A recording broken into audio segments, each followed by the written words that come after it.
my son was laughing at me and my wife, and so he was like, Mike, you didn't like it. Most people come up with nicknames for family or a pet, but Andrew Swindle has a nickname for his heart, Mikey. On today's All Things Heart, why he refuses to call it his.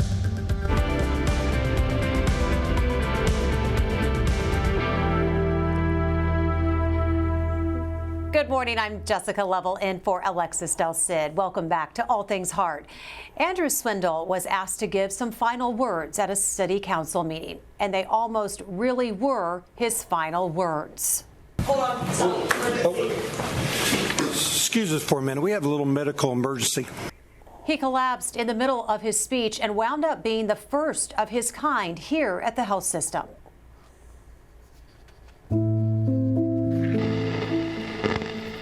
It's been my honor to serve for the past 4 years. That's Andrew Swindle speaking at a city council meeting in Derby, Kansas. It's December 14th, 2021. Running for city council was my opportunity to give back to this community. The Wichita State geology professor and another member have been asked to give speeches. 2 of us were running for re-election, and we both lost. And they had to stand up and give a little, farewell speech. But Andrew's farewell speech is about to take an incredibly dark and almost literal meaning.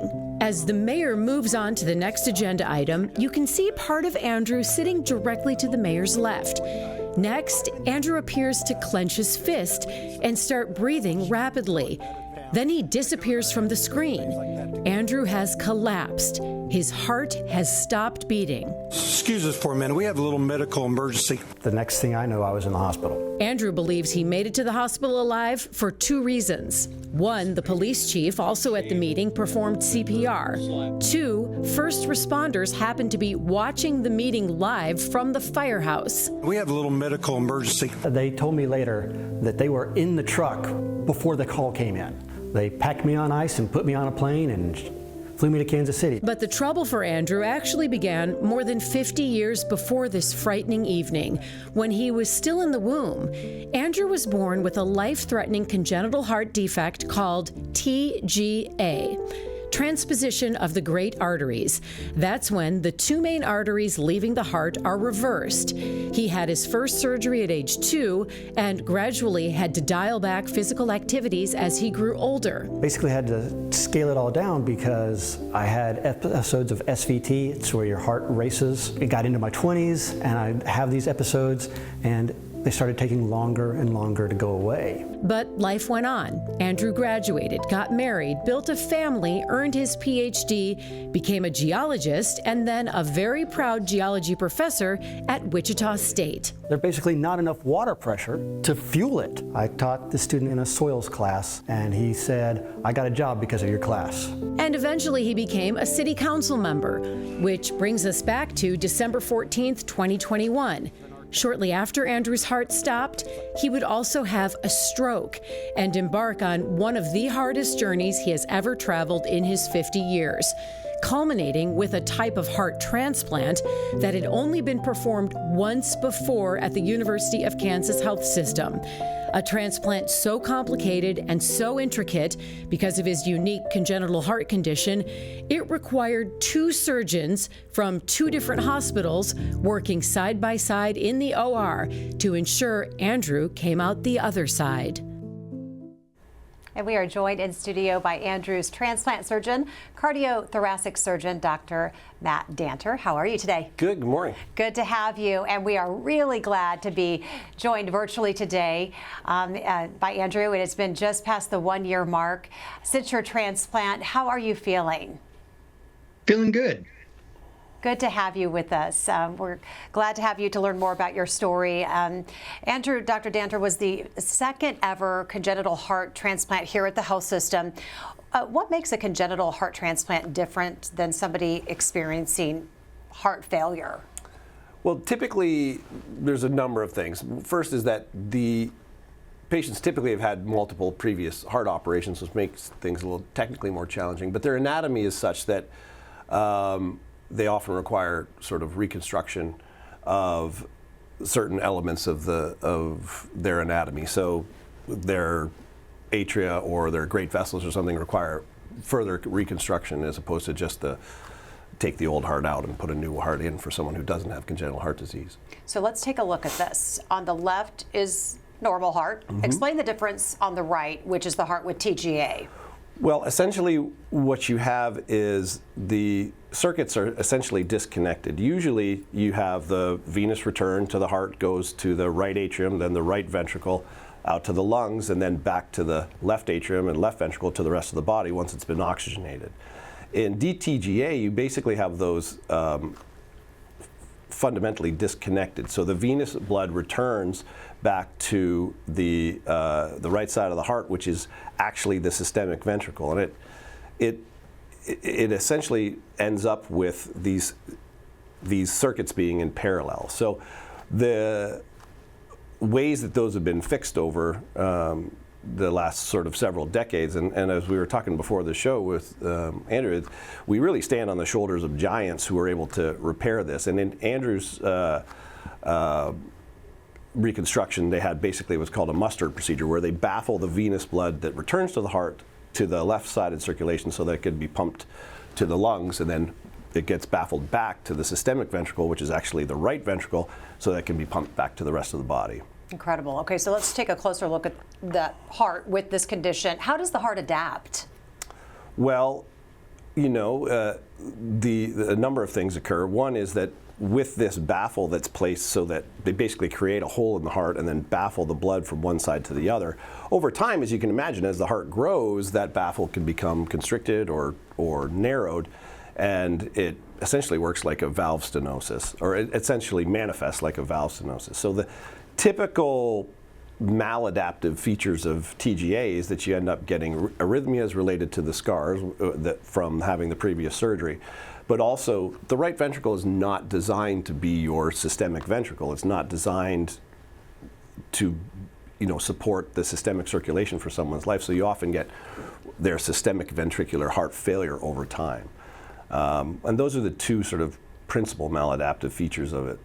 So you had a congenital heart surgeon from Children's Mercy assist you in this transplant.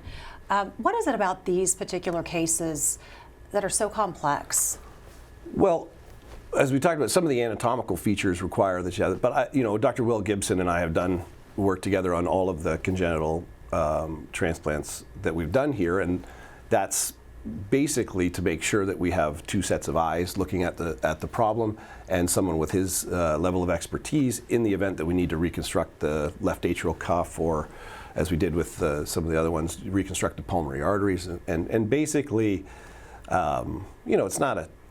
it's not uncommon for this to be a two-surgeon procedure anyways, but I really do value having the expertise of someone like Will during these cases, because it's just two sets of eyes, two experienced sets of hands are better than one. Absolutely. Yeah.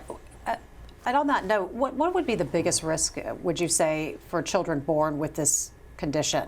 Well, essentially, early on, there's a number of procedures that need to be done in order to maintain that you have some mixing that occurs, so that you have some way to get the deoxygenated blood to the lungs so you can oxygenate it and then back through to the systemic circulation. So initially what can happen is you get very, very rapid decline. Now, most of these patients are identified in utero, so that there is already a plan set in place for when you're delivered, so that they move to keep certain shunts open so that you can actually maintain oxygenated blood, maintain an ability to oxygenate the blood, and then maintain a systemic circulation that has oxygenated blood in it.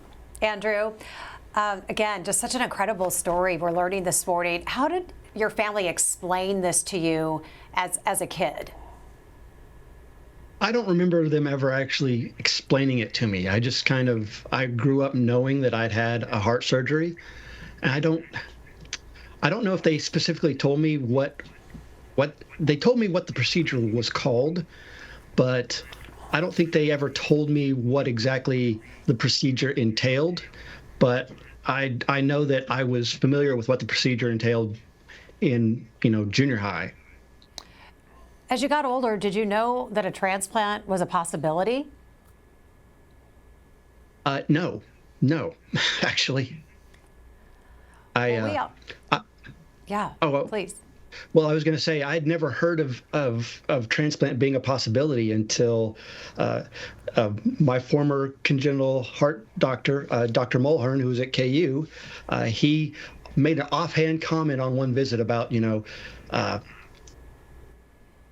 about transplant being a possibility down the road, and he just made it. It was just completely offhand. Didn't never mentioned it again. So that would have been probably 7 years ago. Well, we already have some great questions coming in, and if you have any questions, send those in on YouTube, Facebook, or the All Things Heart email. You can find links to those on your screen. Dr. Danner, does having congenital heart disease impact the search for a good donor? Not typically in and of itself.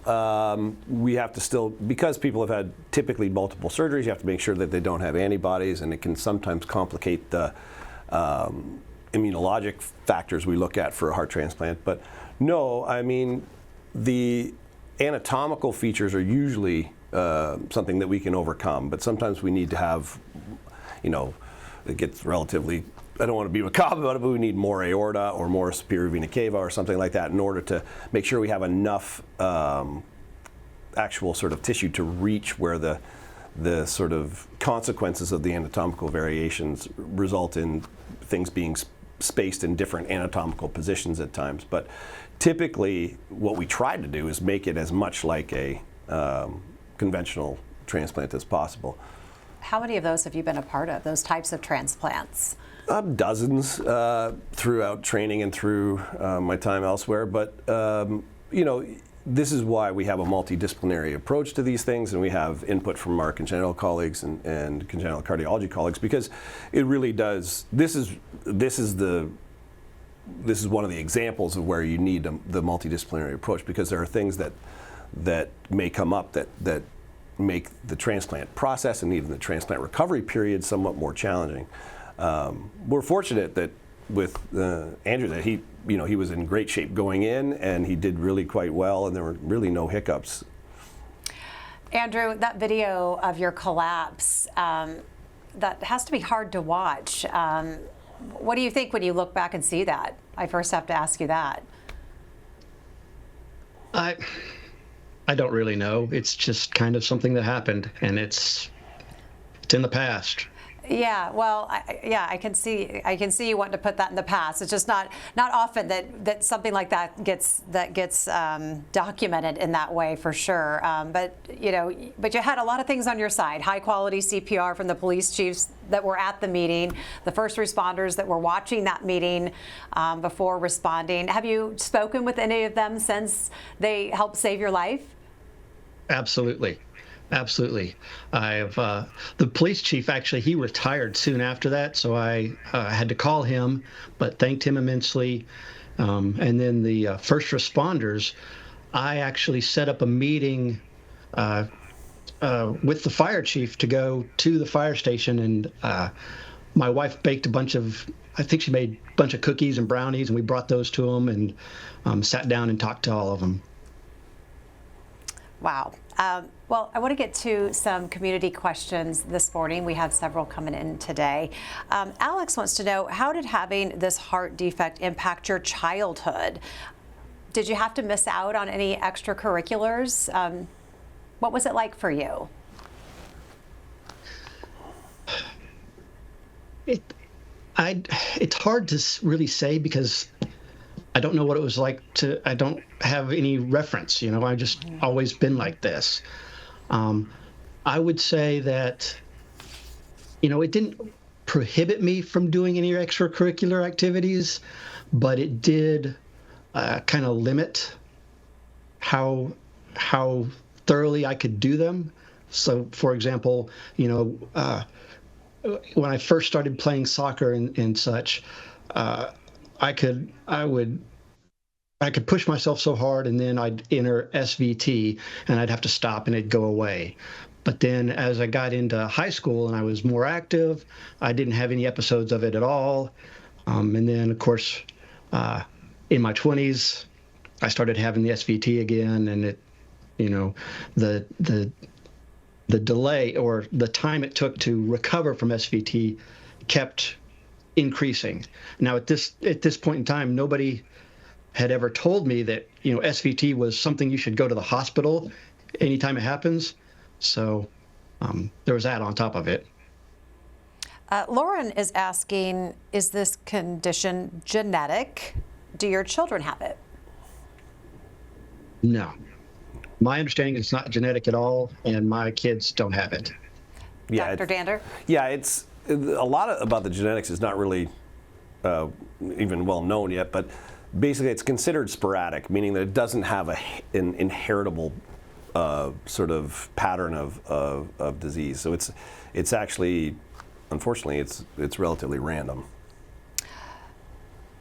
Stuart wants to know, how many different congenital heart defects are there? Well, that depends on who you talk to. There's classifications of congenital heart defects, but if you really get down to the extremely complicated variants, some would argue that no two of those are really that the same anyways. So there's multiple different categories and classifications of congenital heart disease. From typically it's cyanotic versus acyanotic, meaning you have deoxygenated blood circulating or you don't, and then they're broken down basically anatomically as to where they are. But there are a multitude of congenital heart defects. Andrew, Tiffany is asking if you know anything about your donor. No. I wrote a letter to them or to the donor's family, but they never responded, and so I don't know anything other than what Dr. Danter told me, which was he was about 25 years younger and a little bit taller. A little bit taller, yeah. Do you hope to be able to connect with your donor family at some point? I'll leave that up to them. That was a hard decision for them to make, and I'm glad they made it. But I would only want to meet with them if they want to meet with me. Sure, and yeah, that is a question that just came in, Dr. Danter. How are donors and recipients matched, and what is that journey often like for? Matched in terms of their suitability for transplant? Yeah, matched, and then also after the match and with families. And I think there's no right or wrong answer for this. It's as Andrew puts it, the donor, respecting the donor family's wishes is of paramount concern. In terms of how we match donors, it's basically blood group, size, and then ensuring that there's no reasons why we wouldn't utilize that organ, so coronary disease or some valvular abnormality or something like that. And then basically, those are the two, I would say, most critical sort of things that we look at, which is make sure that obviously it has to be a compatible blood group, and then it has to be of adequate size. In terms of how it typically works with getting people connected with their donor families, it's like this. We typically wait a year after the transplant has occurred, so that it's not fresh and acute, and also you make sure that everyone's doing well at that period of time. And then it starts like this. It starts as a communication through coordinators and basically letters and emails or something like that, where they connect. And then there's no right or wrong answer. People have, we had Mr. Frias on a week or so ago, and he's met the father of his donor and these kind of things, and that was what their journey was and what he wanted to do for that process. And like I said, I think there's no right or wrong answer. Yeah. I think we just sort of mutually respect the boundaries that the families wish to have. We've seen it play out both ways. Yeah, it is a tremendous gift, and I would imagine often a very challenging and difficult decision to make. For sure. Sydney wants to know about Andrew's daily care. Any anti-rejection medication? Yeah, standard anti-rejection medications. So typically involve, a potent immunosuppressive such as tacrolimus, and then steroid therapy, and a number of other sort of preventative and sort of maintenance therapies. What do you want the big takeaway from this particular story to be? Well, patients like Andrew are among a group of growing it's a growing patient population that end up requiring advanced heart failure therapies. And we've done LVADs in patients with congenital heart disease. We've done transplant with a congenital heart disease. The take home I would like to have is that we certainly rest on the shoulders of giants, the people who came up with the original procedures that have gotten us to the point where people are living well into their 4th and 5th decade of life. But that's not the end. And so for people who have congenital heart disease and may or may not be aware, like Andrew was, of what the potential therapies are, I think that I'd like people to advocate, I'd like their doctors to advocate for people with congenital heart disease to at least get referred and get evaluated for advanced therapies, because most of the patients are told they're going to need something done in their 4th or 5th decade of life, particularly with these essentially fantastic but palliative procedures. And then transplant it should be at least considered as a therapy for people who get to this situation. And what will his long-term care look like? I mean, Andrew's in great shape. Yeah. So I mean, he should have the best possible result from transplant, and really he's done fantastically well since then. So I mean, it should be the same path as any transplant patient. Really, we have to monitor for rejection and for graft dysfunction and other consequences of chronic immunosuppression. But really, he should be essentially as any other transplant patient, any other heart transplant patient. Andrew, again, thank you so much for being with us and just sharing your story. We're just glad you're doing well. What do you want the takeaway from your story to be?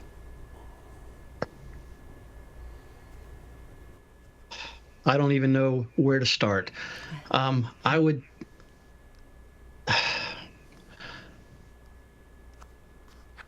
Man. Take your time. I guess I never really thought much about what my story should be. I'm just I've adapted to taking it one day at a time and just trying to make the best of the situation. I was I feel like I don't want to say I was given the short stick in life, because I don't feel like that's the case. But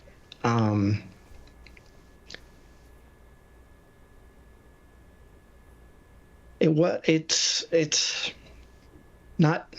Oh, I don't know. I honestly don't know. One thing I will say though is, heart transplant is a great thing. It's really changed my outlook. Before the heart transplant, I had an ICD. I was constantly having to, feel my pulse and check my rhythms, and always, have these episodes of SVT, occasional VTAC episodes. Living in fear of that ICD going off, because when it does go off, it hurts. It hurts a lot. And so with the transplant, all that's gone away. But at the same time, now I have to do all this care, like Dr. Danter mentioned. I have to check for rejection, immunosuppressant, interactions with medications. And so, that involves a lot of blood work. You have to do lots of heart caths. And so I guess it's a lot. So one thing I would say is that, heart transplant, it is great, it is fantastic, but it's not the end of the journey. You still got more steps after that. Well, we just appreciate you being here to share this step in your journey, and we thank you so much. And we're just, again, glad you're doing so well so far. Thank you. Thank you so much for being with us today. To all of our guests and to all of our viewers. And if you'd like to watch or share one of our previous episodes, you can scan the QR code to find a list to all of our shows next week on All Things Heart. From hospital to hospital, he bounced, never getting a viable treatment until he came here to the University of Kansas Health System. On the next All Things Heart, the clinical trial that gave this patient his life back. Thursday at 8. Coming up tomorrow on the Morning Medical Update. Expert care from the majors to Little League and every athlete in between. I'm Jessica Lovell on the next Morning Medical Update. We visit Surprise, Arizona as the Kansas City Royals wrap up spring training. Hear advice that applies to all ages from the head team physician. Friday at 8.